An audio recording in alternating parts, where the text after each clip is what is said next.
सभी को जय मसीह की। आज हम पढ़ेंगे प्रकाशित वाक्य 10 से स्वर्गदूत और छोटी पुस्तक। फिर मैंने एक और शक्तिशाली और स्वर्गदूत को बादल ओढ़े हुए स्वर्ग से उतरते देखा।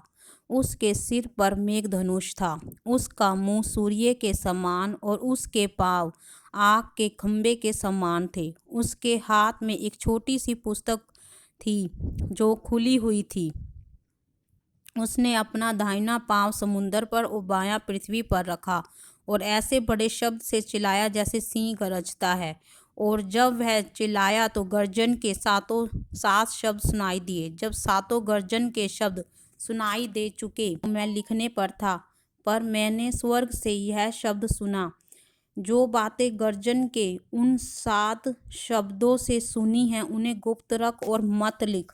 जिस स्वर्गदूत को मैंने समुंदर और पृथ्वी पर खड़े देखा था, उसने अपना दाहिना हाथ स्वर्ग की ओर उठाया, और जो युगानुयुग जीवता है, और जिसने स्वर्ग को और जो कुछ उसमें है और पृथ्वी को और जो कुछ उस पर है और समुंदर को और जो कुछ इस उसमें है सृजा, उसकी शपथ खा कर कहा, अब तो और देर ना होगी, वरन सातवें स्वर्गदूत के तुरही फूकने पर होने वाले शब्द के दिनों में परमेश्वर का गुप्त मनोरथ उस सुसमाचार के अनुसार जो उसने अपने दास भविष्यवक्ताओं को दिया पूरा होगा। जिस शब्द को मैंने स्वर्ग से बोलते सुना था, वह फिर मेरे साथ बातें करने लगा, जा और जो स्वर्गदूत समुंदर और पृथ्वी पर खड़ा है उसके हाथ में की खुली हुई पुस्तक ले ले। मैंने स्वर्गदूत के पास जाकर कहा, यह छोटी पुस्तक मुझे दो। उसने मुझसे कहा, ले इसे खा ले, यह तेरा पेट कड़वा तो करेगी पर तेरे मुंह में मधु सी मीठी लगेगी। अतः मैं वह छोटी पुस्तक उस स्वर्गदूत के हाथ से लेकर खा गया, और वह मेरे मुंह में मधु सी मीठी तो लगी, पर जब मैं उसे खा गया तो मेरा पेट कड़वा हो गया। तब मुझसे यह कहा गया, तुझे बहुत से लोगों और जातियों और भाषाओं और राजाओं के विषय में फिर भविष्यवाणी करनी होगी। 11वां अध्याय 2 गवाह। फिर मुझे नापने के लिए एक सरकंडा दिया गया। किसी ने कहा, उठ, परमेश्वर के मंदिर और वेदी और उसमें उपासना करने वालों को नाप ले, पर मंदिर के बाहर का आंगन छोड़ दे, उसे मत नाप, क्योंकि वह अन्य जातियों को दिया गया है और वे पवित्र नगर को 42 महीने तक रोंदेगी। मैं अपने 2 गवाहों को अधिकार दूंगा कि टाट ओढ़े हुए 1260 दिन तक भविष्यवाणी करे। ये वे ही जैतून के 2 पेड़ और 2 दीवट है जो पृथ्वी के प्रभु के सामने खड़े रहते हैं। यदि कोई उनको हानि पहुंचाना चाहता है तो उसके मुंह से आग निकलकर उनके वैरियों को भस्म करती है, और यदि कोई उनको हानि पहुंचाना चाहेगा तो अवश्य इसी रीति से मार डाला जाएगा। उन्हें अधिकार है कि आकाश को बंद करे और उनकी भविष्यवाणी के दिनों में मेंह न बरसे, और उन्हें सब पानी पर अधिकार है कि उन्हें लहू बनाए, और जब जब चाहें तब तब पृथ्वी पर हर प्रकार की विपत्ति लाएं। जब वे अपनी गवाही दे चुकेंगे तो वह पशु जो अथाह कुंड में से निकलेगा उनसे लड़कर उन्हें जीतेगा, उन्हें मार डालेगा। उनके शव उस बड़े नगर के चौक में पड़े रहेंगे जो आत्मिक रूप से सदोम और मिस्र कहलाता है, जहां उनका प्रभु भी क्रूस पर चढ़ाया गया था। सब लोगों और कुलों और भाषाओं और जातियों के लोग उनके शवों को 3.5 दिन तक देखते रहेंगे और उनके शवों को कब्र में रखने ना देंगे। पृथ्वी के रहने वाले उनके मरने से आनंदित और मगन होंगे और एक दूसरे के पास भेंट भेजेंगे, क्योंकि इन दोनों भविष्यवक्ताओं ने पृथ्वी के रहने वालों को सताया था। परंतु 3.5 दिन के बाद परमेश्वर की ओर से जीवन का श्वास उनमें बैठ गया और वे अपने पैरों के बल खड़े हो गए, और उनके देखने वालों पर बड़ा भय छा गया। तब उन्हें स्वर्ग से एक बड़ा शब्द सुनाई दिया, यहाँ ऊपर आओ। यह सुन वे बादल पर सवार होकर अपने बैरियों के देखते देखते स्वर्ग पर चढ़ गए। फिर उसी घड़ी एक बड़ा भूकंप हुआ और नगर का 10वां भाग गिर पड़ा, और उस भूकंप से 7,000 मनुष्य मर गए और शेष डर गए। स्वर्ग के परमेश्वर की महिमा करी। फिर उसी घड़ी एक बड़ा भूकंप हुआ और नगर का 10वां भाग गिर पड़ा और उस भूकंप से 7,000 मनुष्य मर गए और शेष डर गए और स्वर्ग के परमेश्वर की महिमा की। दूसरी विपत्ति बीत चुकी, देखो तीसरी विपत्ति शीघ्र आने वाली है। 7वीं तुरही। जब 7वें दूत ने तुरही फूंकी तो स्वर्ग में इस विषय के बड़े बड़े शब्द होने लगे, जगत का राज्य हमारे प्रभु का और उसके मसीह का हो गया, वह युगानुयुग राज्य करेगा। तब 24 प्राचीन जो परमेश्वर के सामने अपने अपने सिंहासन पर बैठे थे, मुंह के बल गिरकर परमेश्वर को दंडवत कर कर यह कहने लगे, हे सर्वशक्तिमान प्रभु परमेश्वर जो है और जो था, हम तेरा धन्यवाद करते हैं कि तूने अपनी बड़ी सामर्थ्य को काम में लाकर राज्य किया है। जातियों ने क्रोध किया पर तेरा प्रकोप आ पड़ा और वह समय आ पहुंचा कि मरे हुओं का न्याय किया जाए और तेरे दास भविष्यवक्ताओं और पवित्र लोगों को और उन छोटे बड़ों को जो तेरे नाम से डरते हैं बदला दिया जाए और पृथ्वी के बिगाड़ने वाले नष्ट किए जाएं।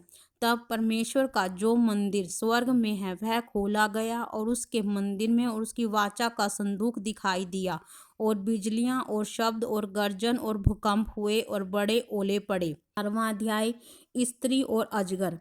फिर स्वर्ग में एक बड़ा चिन्ह दिखाई दिया, अर्थात एक स्त्री जो सूर्य ओढ़े हुए थी और चांद उसके पांवों तले था और उसके सिर पर 12 तारों का मुकुट था।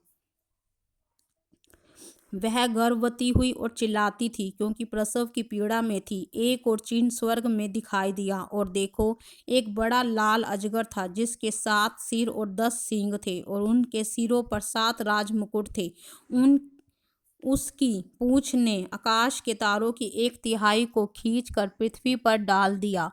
वह अजगर उस स्त्री के सामने जो जच्चा थी खड़ा हुआ कि जब वह बच्चा जने तो उस बच्चे को निगल जाए।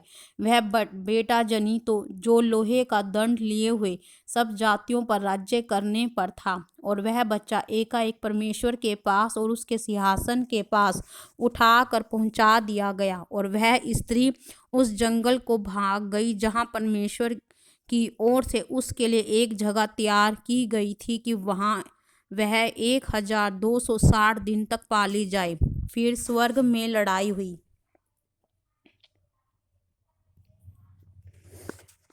फिर स्वर्ग में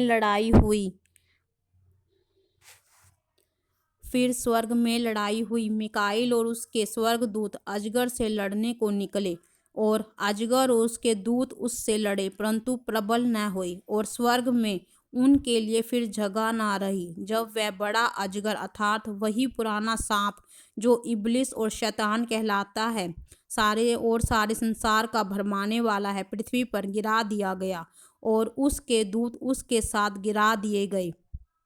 फिर मैंने स्वर्ग से यह बड़ा शब्द आते हुए सुना, अब हमारे परमेश्वर का उद्धार और सामर्थ्य और राज्य और उसके मसीह का अधिकार प्रकट हुआ है, क्योंकि हमारे भाइयों पर दोष लगाने वाला जो दिन रात हमारे परमेश्वर के सामने उन पर दोष लगाया करता था गिरा दिया गया है। वे मेमने के लहू के कारण और अपनी गवाही के वचन के कारण उस पर जयवंत हुए। वे मेमने के लहू के कारण और अपनी गवाही के वचन के कारण उस पर जयवंत हुए और उन्होंने अपने प्राणों को प्रिय ना जाना, यहाँ तक कि मृत्यु भी सह ली। इस कारण हे स्वर्गों और उसमें रहने वालों मगन हो, हे पृथ्वी और समुद्र तुम पर हाय, क्योंकि शैतान बड़े क्रोध के साथ तुम्हारे पास उतर आया है, क्योंकि जानता है कि उसका थोड़ा ही समय और बाकी है। जब अजगर ने देखा कि मैं पृथ्वी पर गिरा दिया गया हूँ तो उस स्त्री को जो बेटा जनी थी सताया, पर उस स्त्री को बड़े उकाब के 2 पंख दिए गए कि सांप के सामने से उड़कर जंगल में उस जगह पहुंच जाए जहां वह एक समय और समयों और आधे समय तक पाली जाए और सांप ने उस स्त्री के पीछे अपने मुंह से नदी के समान पानी बहाया कि उसे इस नदी से बहा ले, परंतु पृथ्वी ने उस स्त्री की सहायता की और अपना मुंह खोलकर उस नदी को जो अजगर ने अपने मुंह से बहाई थी पी लिया। तब अजगर स्त्री पर क्रोधित हुआ और उसकी शेष संतान से, जो परमेश्वर की आज्ञाओं को मानते और यीशु की गवाही देने पर स्थिर है, लड़ने को गया और वह समुद्र के बालू पर जा खड़ा हुआ। आगे 13वां अध्याय। 2 पशु। तब मैंने एक पशु को समुद्र में से निकलते हुए देखा, जिसके 10 सींग और 7 सिर थे। उनके सींगों पर 10 राजमुकुट और उनके सिरों पर परमेश्वर की निंदा के नाम लिखे हुए थे। जो पशु मैंने देखा वह चीते के समान था, उसके पांव भालू के से थे और मुंह सिंह सा था। उस अजगर ने अपनी सामर्थ्य और अपना सिंहासन और बड़ा अधिकार उसे दे दिया। मैंने उसके सिरों में से एक पर ऐसा भारी घाव देखा मानो वह मरने पर था। फिर उसका प्राण घातक घाव अच्छा हो गया और सारी पृथ्वी के लोग उस पशु के पीछे पीछे अचंभा करते हुए चले। लोगों ने अजगर की पूजा की, क्योंकि उसने पशु को अपना अधिकार दे दिया था, और यह कहकर पशु की पूजा की, इस पशु के समान कौन है, कौन इससे लड़ सकता है। बड़े बोल बोलने और निंदा करने के लिए उसे एक मुंह दिया गया था और उसे 42 महीने तक काम करने का अधिकार दिया गया। उसने परमेश्वर की निंदा करने के लिए मुंह खोला कि उसके नाम और उसके तंबू और स्वर्ग के रहने वालों की निंदा करे। उसे यह भी अधिकार दिया गया कि पवित्र लोगों से लड़े और उन पर जय पाए, और उसे हर एक कुल और लोग और भाषा और जाति पर अधिकार दिया गया। पृथ्वी के वे सब रहने वाले जिनके नाम उस मेमने के जीवन की पुस्तक में लिखे नहीं गए, जो जगत की उत्पत्ति के समय से ही घात हुआ है, उस पशु की पूजा करेंगे। जिसके कान हो वह सुन ले। जिसको कैद में पड़ना है वह कैद में पड़ेगा। जो तलवार से मारेगा अवश्य है कि वह तलवार से मारा जाएगा। पवित्र लोगों का धीरज और विश्वास इसी में है। फिर मैंने एक और पशु को पृथ्वी में से निकलते हुए देखा, और उसने उसके मेमने के से 2 सींग थे और वह अजगर के समान बोलता था। वह उस पहले पशु का सारा अधिकार उसके सामने काम में लाता था और पृथ्वी और उसके रहने वाले से उस पहले पशु की, जिसका प्राण घातक घाव अच्छा हो गया था, पूजा करवाता था। वह बड़े बड़े चिन्ह दिखाता था, यहाँ तक कि मनुष्यों के सामने स्वर्ग से पृथ्वी पर आग बरसा देता था। उन चिन्हों के कारण जिसे उस पशु के सामने दिखाने का अधिकार दिया गया था, वह पृथ्वी के रहने वालों को भरमाता था और पृथ्वी के रहने वालों से कहता था कि जिस पशु के तलवार लगी थी वह जी गया है, उसकी मूर्ति बनाओ। उसे उस पशु की मूर्ति में प्राण डालने का अधिकार दिया गया था कि पशु की मूर्ति बोलने लगे, और जितने लोग उस पशु की मूर्ति की पूजा न करे उन्हें मरवा डाले। उसने छोटे बड़े, धनी कंगाल, स्वतंत्र दास सबके दाहिने हाथ या उनके माथे पर एक एक छाप करा दी, कि उसको छोड़कर जिस पर छाप अर्थात उस पशु का नाम और उसके नाम का अंक हो, अन्य कोई लेन देन न कर सके। ज्ञान इसी में है। जिसे बुद्धि हो वह इस पशु का अंक जोड़ ले, क्योंकि वह मनुष्य का अंक है और उसका अंक 666 है। आज हमने यहाँ पर 13 अध्याय तक पढ़ा है, और इसमें आप देखेंगे कि यहाँ पर शैतान की जो इब्लिस है उसके बारे में बताया गया है कि कैसे वो, जब आने वाले टाइम में यीशु जी के बारे में बताया गया कि एक बेटा एक स्त्री जनेगी और वो लोहे का दंड लिए हुए होगा। ये यीशु जी के बारे में बताया गया है। फिर आगे आपने पढ़ा कि जैसे दो पशु हैं, ये बड़ी गहरी बातें हैं कि इसमें परमेश्वर ने जैसे हमें बताया है पहले से ही कि आने वाले टाइम में क्या होगा, कि दुष्ट अपनी युक्ति से, मतलब भरमाने वाला आत्मा है, जो इब्लिस है वो एक झूठा है। तो परमेश्वर के दास भी जैसे कई बार कहते हैं कि जो शैतान है वो झूठा है और वो हर प्रकार की भरमाने की कोशिश करता है मसीही लोगों को या अन्य जाति लोगों को भी। पर जो परमेश्वर के वचन को जानते हैं वो जानेंगे कि ये झूठा है, इसमें बाइबल में इसका कोई जिक्र नहीं। इसी के द्वारा आप उस भ्रम से, उस भरमाए जाने से बचाए जा सकते हैं।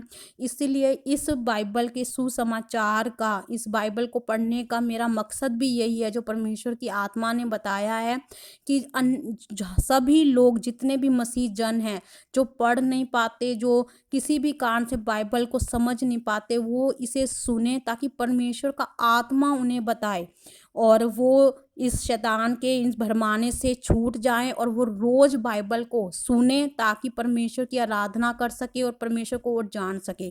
परमेश्वर इन सभी के द्वारा आपको ब्लेस करे।